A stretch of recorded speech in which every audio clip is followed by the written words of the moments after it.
All right, so I have to say my words about the whole Dylan Mulvaney thing. I have been an LGBTQ advocate for many years.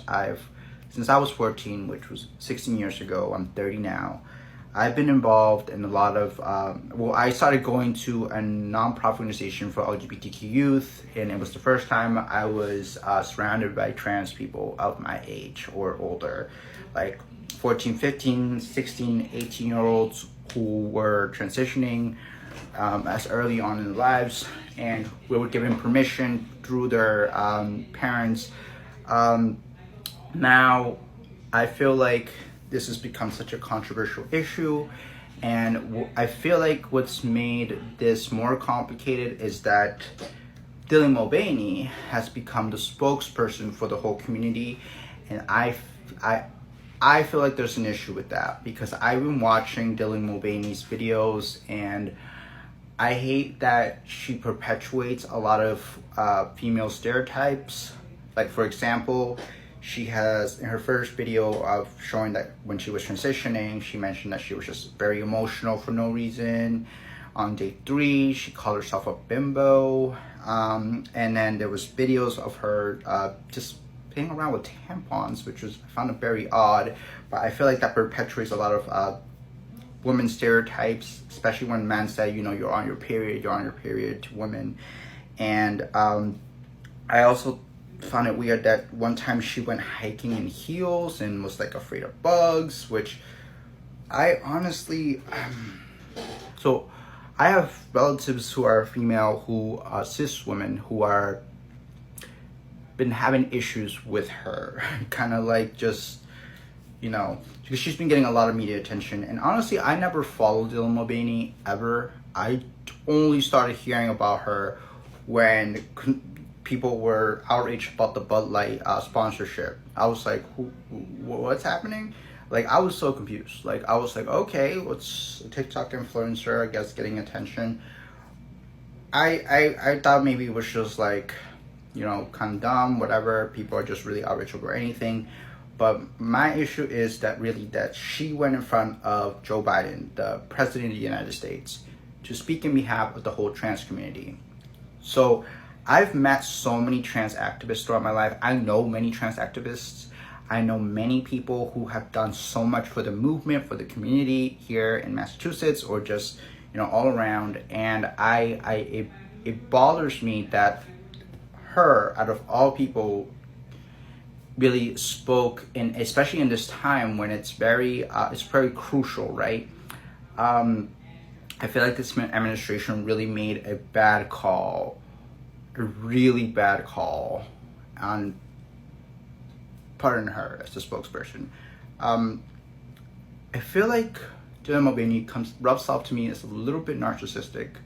Just like I had a friend that was pretty much like her, and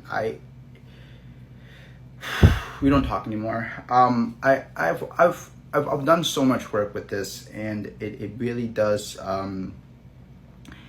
irritate me when people try to say that, like, oh no, like, it's, you're being bashful, hateful. Well, actually, no one's ever said that to me, but I've always felt hesitant to say something because I was afraid someone would say that to me.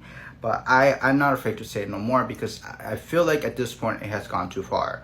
So I'm not bullying Dylan Mulvaney. It's impossible for me to be bullying Dylan Mulvaney because she's clearly in a higher position than I am, even though I've done so much work in the community. And I worked so hard to get where I'm at now, even working in a hospital. But it's like, okay, so I really went to hear her out, and I watched a lot of videos, and I was very disappointed. I thought we were kind of better than this, but I guess now we're not. But so let me just kind of share some of my understanding about the trans movement. So I work in the medical field, right? To me, there's more than 2 genders. There is, I would say, around 6 genders. All right. So male, female, we already know those, right? There's intersex, so people born with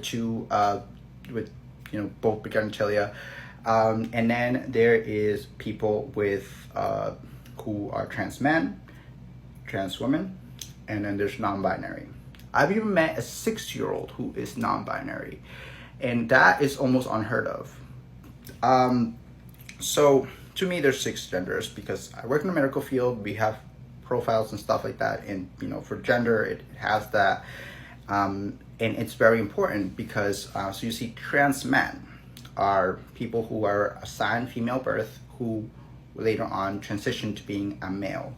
And trans women were people who were assigned male at birth who transition into female. Non-binary, so this is when it gets a little confusing, and I understand it is confusing. So I remember when I was younger, right? I was confused about non-binary. It really was like, what is this? So my understanding of non-binary was, so let's just say during that moment of transition, so I'm a male, right? And let's just say I was transitioning to a female. During that transition period, I would look somewhere like androgynous and somewhere in between, right? But I wanted to avoid being called it. So I would go by they, them, theirs, which is a gender neutral pronouns. And then once I was fully female, I would go, yeah, now I'm going by she, her, hers. Then and there. So that was my first like introduction to non-binary, that it was like the process in between transitioning. But now, kind of skipping years ahead, people are just comfortable being non-binary. And to my understanding, so the reason that people want to identify as non-binary is because both genders, male and female, have such strict roles. So you have the males who are over-sexualized, that are, tough, strong, like even could be even toxic masculinity in there. And you have women who are portrayed as someone who are like fragile, inferior, and sensitive. And so non-binary people don't want to be either of those things. They just want to have a human experience without being either of those polar opposites. And yeah, I mean, and the non-binary identity has grown throughout the years, and I feel like it's mostly because, I mean, I don't blame non-binary people for wanting to identify as non-binary. I blame society's strict gender roles for more people being like, oh, no, I'm good. I'm just going to be non-binary. So, yeah, that's at least my understanding of non-binary. I'm sorry if I've missed something or whatever, but that's just my understanding of it, being a cisgender person. And let's talk about a little bit about cisgender, CIS, right? So cisgender, some people are taking this offensive. So I'm cisgender because I'm not trans. Cis just simply means you are not a trans person. It is not meant to be, why are you calling me that? Like, no, calm down. It's really just like, I mean, I can see it being a little annoying if people keep calling you that and you're like, what is this word? I don't even know what it means. Like, I get it, but for a trans person to call you cis, it really is just like what person's like calling you a sore winner or like, it shouldn't be offensive, okay? If you're saying like, oh, well, I'm a real man or I'm a real woman, that's exactly what cis means. Like, what you're trying to say is what cis means, okay? So, and also when you're saying real, it kind of makes it seem like, that their feeling is not real. So that's why it goes into this back and forth thing. But yeah,